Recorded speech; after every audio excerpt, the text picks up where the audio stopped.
Bueno, hoy vamos a emprender un viaje muy especial. Un viaje por el río Cauca. Pero ojo, que no vamos a buscar un destino que aparezca en un mapa, no. Lo que buscamos es algo mucho, mucho más profundo.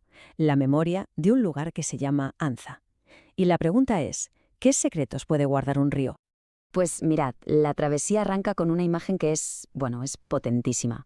La del árbol indio desnudo. Su corteza tiene un color rojo cobrizo increíble, que casi parece que se camufla ahí, entre la maleza del bosque. Pero claro, este árbol no es solo un trozo de paisaje, es un testigo, uno silencioso, de toda la vida que fluye con el río. Pero como os decía, este viaje va mucho más allá de admirar el paisaje. Lo que queremos es descifrar el significado de una palabra muy concreta, una que parece que solo existe aquí: anzarinidad. Anzarinidad. Suena curioso, ¿a que sí? ¿Qué querrá decir exactamente? Vale, pues vamos al lío.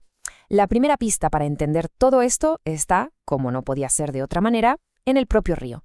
Porque el Cauca, de verdad, no es solo agua que fluye. Es una corriente que está cargada de memoria. Entonces, ¿qué es exactamente la anzarinidad? Bueno, para empezar, no es una palabra que vayamos a encontrar en un diccionario, eso por descontado. Es algo mucho más profundo. Es, por así decirlo, el alma de este lugar. Es la memoria colectiva, la cultura, el espíritu. Todo eso que el propio río va recogiendo, protegiendo y transportando aguas abajo. Y para entender bien esa memoria, esa alma del río, tenemos que mirar de cerca sus orillas, porque el paisaje del Cauca es un lugar de unos contrastes brutales, ya lo veréis. Lo que es realmente fascinante es la tensión que se ve a simple vista. A un lado tienes la naturaleza salvaje, la que se resiste a desaparecer, garzas blancas, gaviotas, remolinos potentes, los restos de lo que fue un bosque inmenso. Y justo al otro lado ves las cicatrices que ha dejado el ser humano, las orillas sin árboles, los pastos enormes para el ganado y, claro, esa carretera interoceánica que va pegada al río. Pero a pesar de todo esto, el río se niega a ser domesticado por completo. Sigue muy, muy vivo. Y cuando llegan las lluvias torrenciales, reclama lo que siempre ha sido suyo. Inunda sus madreviejas, que son esos antiguos cauces que se habían secado, y de repente nos recuerda a todos quién manda aquí de verdad. Claro, porque el río no es solo testigo del presente, de lo que vemos ahora. Sus aguas son también una especie de guardián, un guardián de todas las capas de historia humana que se han ido asentando en sus orillas a lo largo de los siglos.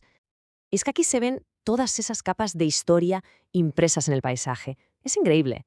Tenemos desde petroglifos indígenas, de tiempos ancestrales, grabados en la piedra, hasta la ruta que siguió el conquistador Juan de Vadillo.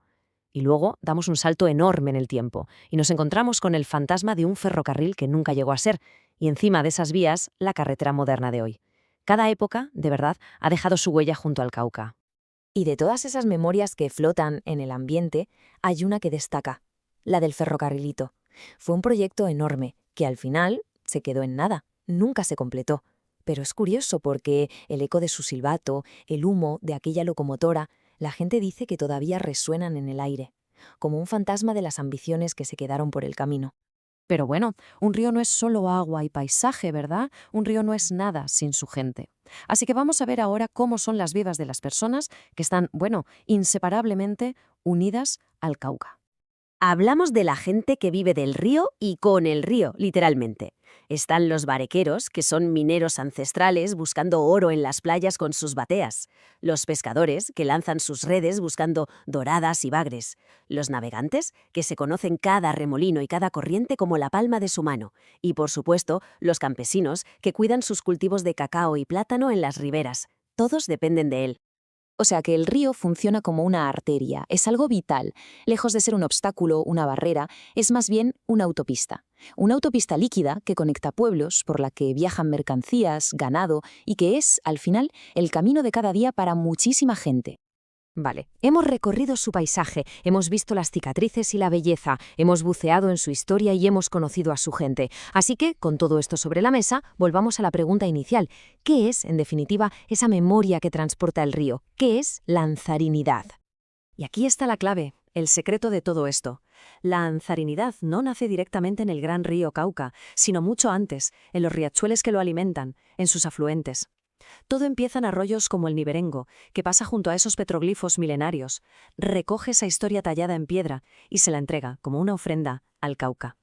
A partir de ese punto, el viaje desde memoria se vuelve global. El Cauca fluye y entrega sus aguas al gran río Magdalena. Y ya juntos los dos viajan hasta el Mar Caribe. Y allí finalmente se mezclan con los océanos de todo el planeta. Y ese es el significado final de todo esto. El río es un mensajero. Cada gota de agua que sale de aquí y llega al océano lleva consigo un trocito minúsculo de la memoria de Anzá, un eco de esa anzarinidad. Y de esta forma, casi sin que nos demos cuenta, comparte el espíritu único de esta pequeña región con el resto del mundo. Lo cual nos deja con una última reflexión, ¿no? La historia del Cauca es única, desde luego, pero la idea que hay detrás es completamente universal y nos hace preguntarnos ¿qué memoria, qué historias, qué cicatrices y qué espíritu transporta el río que tenemos más cerca de casa?